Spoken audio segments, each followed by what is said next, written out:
Hi, this is Sam from Sound on Sound here at the AES show in Los Angeles. I'm with Roger Robinderay from Apogee. Hello, Roger. Thank you, and welcome. Apogee today is showing a new range of audio interfaces. Yes, indeed. We are showing the new Element series Thunderbolt audio interfaces. So there are 3 models in the line. We've got the Element 88, the Element 24, and the Element 46. One thing we're familiar with from recent Apogee interfaces is a big emphasis on front panel control. Right. It seems that that's one of the key differences between interfaces like the Ensemble Thunderbolt and this new range. Right. You know, really the question was, so we've got these great flagship products, Ensemble Thunderbolt, the new Symphony I/O Mark II. Fabulous quality, Thunderbolt connectivity, but how do we bring that to a much more accessible price point? And this product line is the answer to that question. And so the product line has one Thunderbolt port, so you've got incredibly low latency. It has Ensemble Thunderbolt class conversion quality. So you've got by far the best in class conversion quality in these products. But what we've done is made the front panels incredibly simple.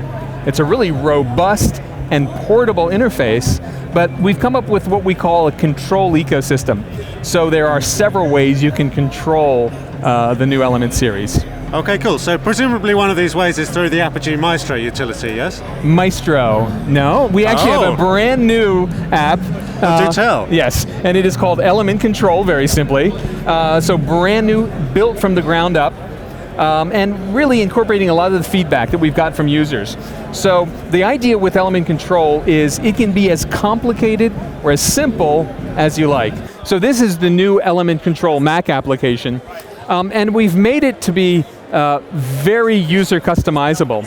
So for that user who wants lots of low latency mixers, we can very easily provide as many low latency mixers as they want.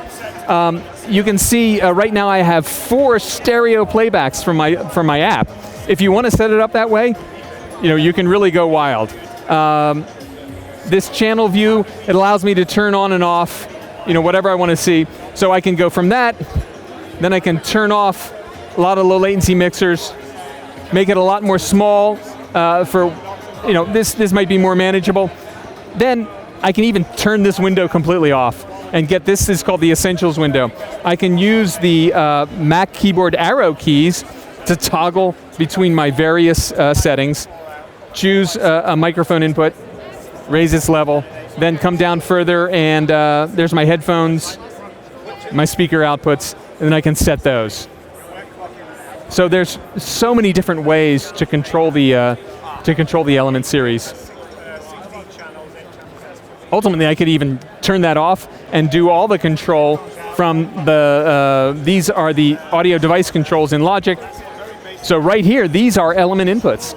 So I can choose my input, set gain, turn on phantom power, do that all from Logic Pro.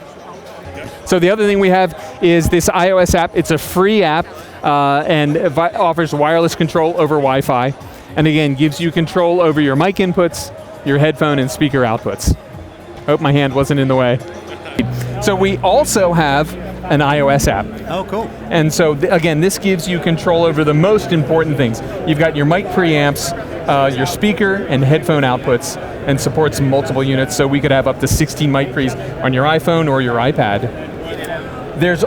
We will also have a wired USB remote control as an accessory. So for that person who really wants to have a knob, it will be one big encoder knob and then 8 user assignable buttons, and again gives you very convenient control over all the parameters. So perfect for monitor control, for instance. Exactly, yeah. And then of course, we've always supported Logic Pro's audio device control. So you can set up Element inputs directly from the Logic channel strip. Cool. And in terms of I/O, the 3 new interfaces are configured in what way? Right. So you've got 88, has 8 analog inputs, has our advanced step gain mic preamp, which has more gain than pretty much any of the competition. And then you've got 8 outputs. And the way we count them is you have 2 headphone outputs. The headphone uses our constant current drive circuit, which is from Symphony I/O Mark II. And then you have 2 pairs of line outputs. That's the 88. The 46, 4 analog inputs, 2 headphone outputs, and then a balanced stereo pair of line outputs. And then the 24, 2 inputs, 2 outputs and headphone outputs. You also have ADAT I/O. Oh, fantastic. And kind of the cool thing is you also have word clock inputs and outputs on every unit.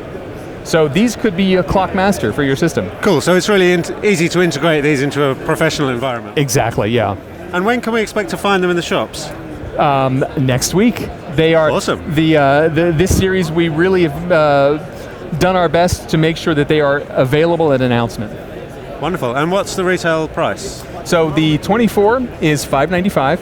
The Element 46 is $895. The Element 88 is $1495. And the little remote control will be $195.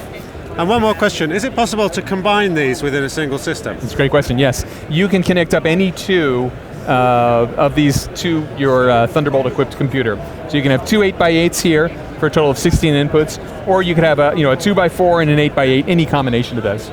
Fantastic, well thanks Roger, and we look forward to trying out the new interfaces. All right, my pleasure.